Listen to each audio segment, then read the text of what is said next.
It's raining sideways. That's fun.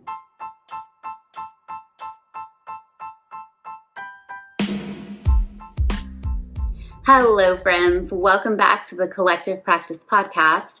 And if you're new here, I'm Lauren Spalding, and this is a podcast for mental health entrepreneurs where I talk with you about business skills, clinical skills, and your own mental health.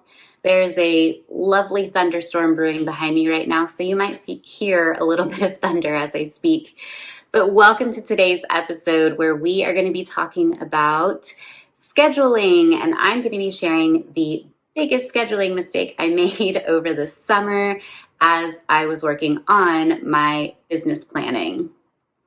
And what I did, which was not a good idea, and I'll share why, is I stopped assigning focus to my days and instead just continued to let my to-do list roll over. So if you've not seen the episode where I talk about scheduling focus to each day, I'll summarize it a little bit, where it's highly recommended that if you are an entrepreneur, if you own your own business, or if you make your own schedule, you should be assigning focus to each day. This is something that very successful entrepreneurs do in order to keep focus on every aspect of their job and not just one at a time, and in order to actually get things off their to-do list, actually make progress in their business plans, and actually meet those bigger business goals that we set for ourselves throughout the year.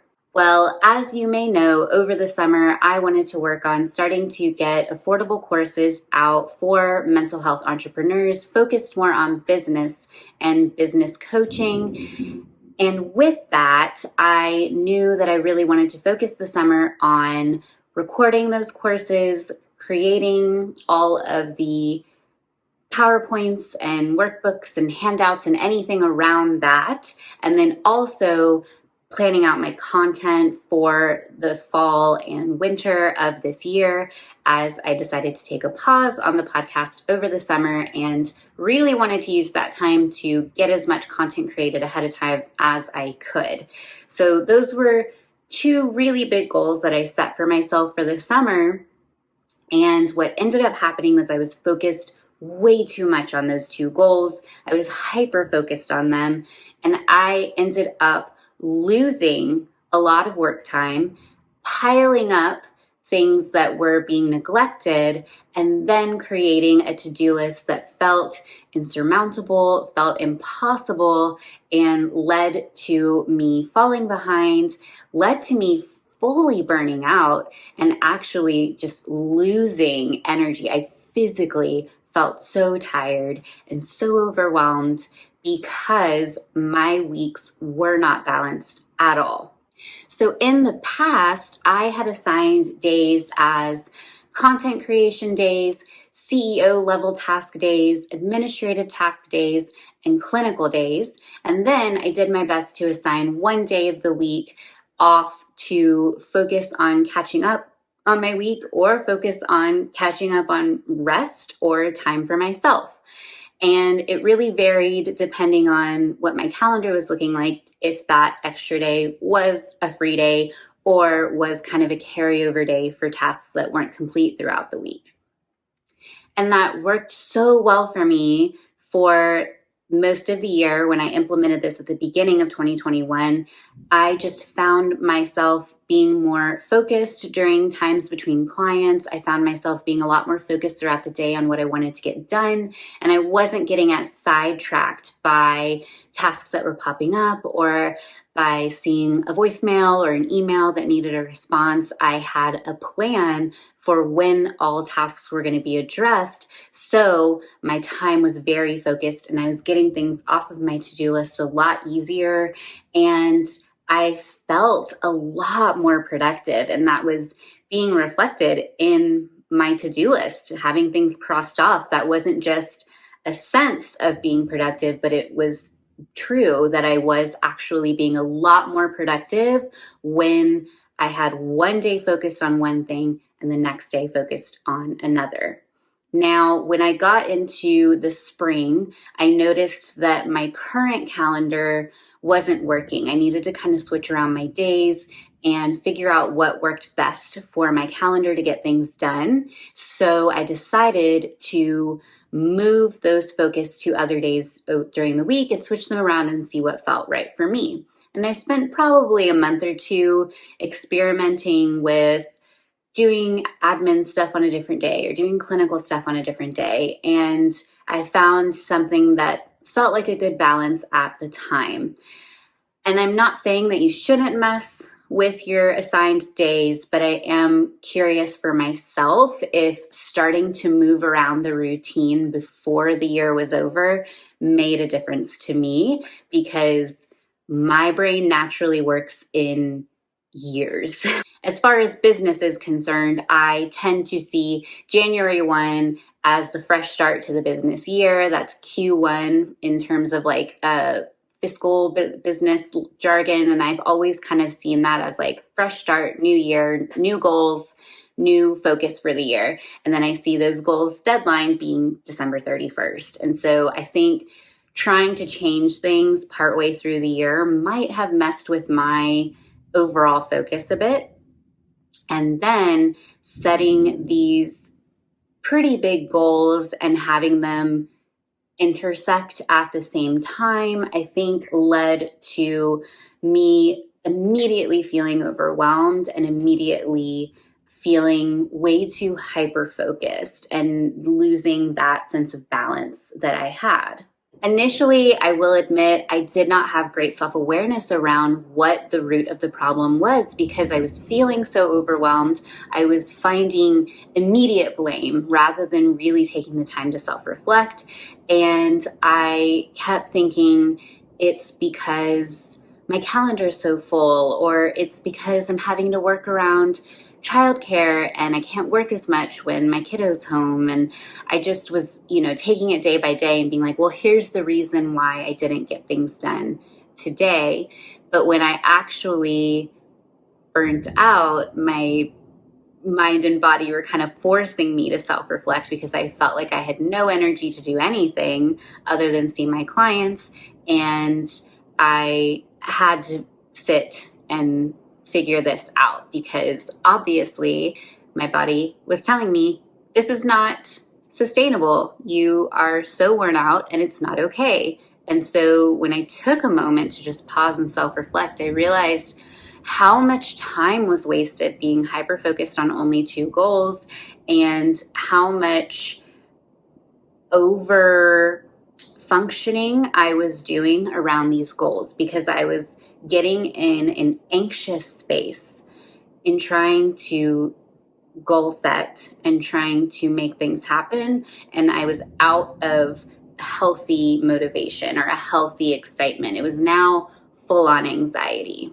And when I was actually able to slow down and be like, let's look at the facts, let's look at the past few months rather than the past day, I was able to realize that I was out of my habit of assigning days, and that habit is what was leading to the productivity that I needed, leading to feeling energized and feeling motivated, because I was getting things off my to-do list and I was seeing progress. And so in July, I started assigning my days again.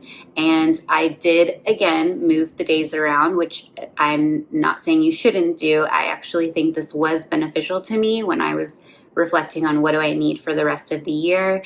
And I assigned my days in a way that made sense to me, which I'll share as an example. If you want to try to start assigning focus to each day, here's what I'm currently doing. So right now, Mondays are my content creation days. And on Mondays, I make sure to focus only on social media content, podcast episodes, and creating all of the free resources that I like to provide to therapists. Tuesdays, I've assigned as a learning day. Tuesdays are my days to consume content, to learn from others, to actually read or watch videos or learn new things for my business. Wednesdays are my administrative days. that is the day that I focus on smaller tasks, things that need to get done that week. So that might be replying to non-clinical emails, that might be following up with something, or maybe I notice I need to update something in an email or something like that. And that day is all of those tasks go to Wednesday, and I focus on it only one day out of the week.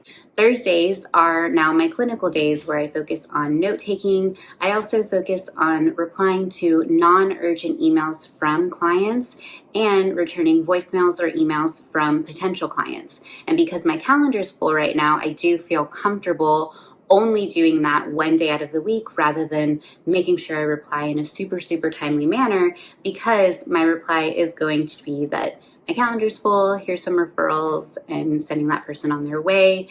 And this has been really helpful for me to not be checking my email all the time and to not be checking my voicemails all the time if I see a notification.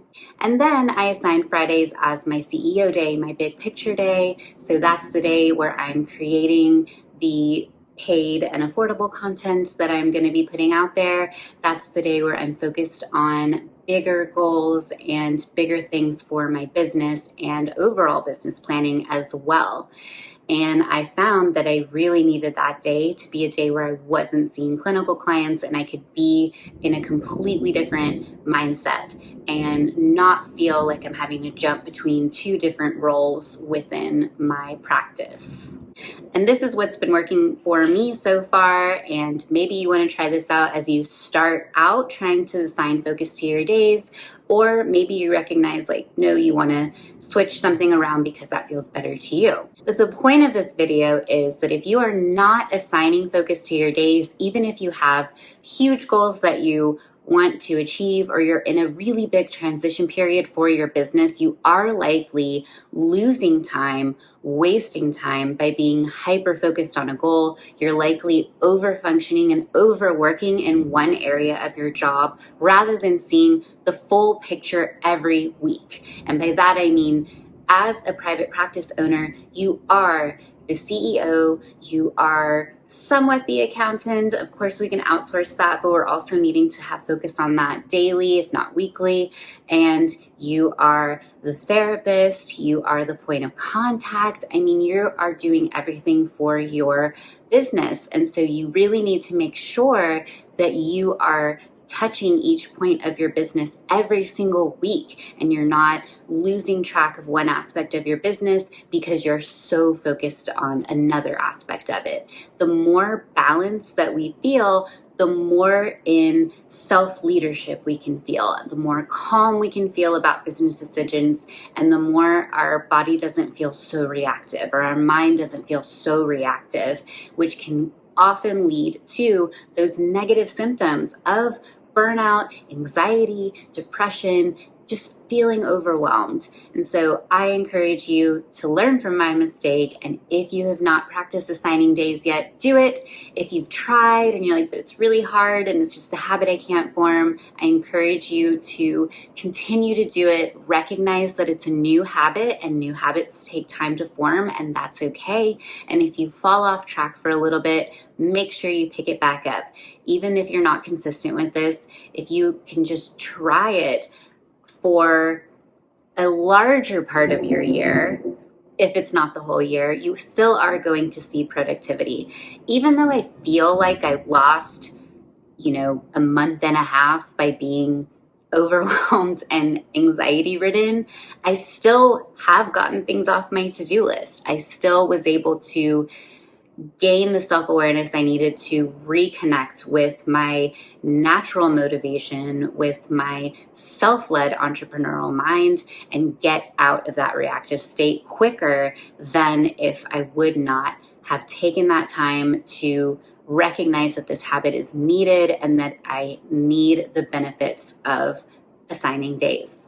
So your homework after you watch this video is to just jot down these Monday through Friday and assigning these days, or whatever your work week is. If you work Wednesday through Sunday, whatever it is for you, and see what happens when you shift focus daily and when every week you're making sure to have a touch point on every aspect of your business. It is going to bring such a difference to the game of being an entrepreneur. And that's it for today. Thank you so much for spending time with me. Don't forget to follow all of my socials. I share lots of free content there for mental health entrepreneurs, and I'm so excited for the things I'm churning out in the near future. Thank you so much for your patience around this storm. I obviously have not edited yet as I'm speaking live right now, and I hope that the sound is okay. Let's pray for good audio editing. I look forward to seeing you in the next episode, and as always, feel free to email me if you have any questions. I would love to connect. See you next time. Bye.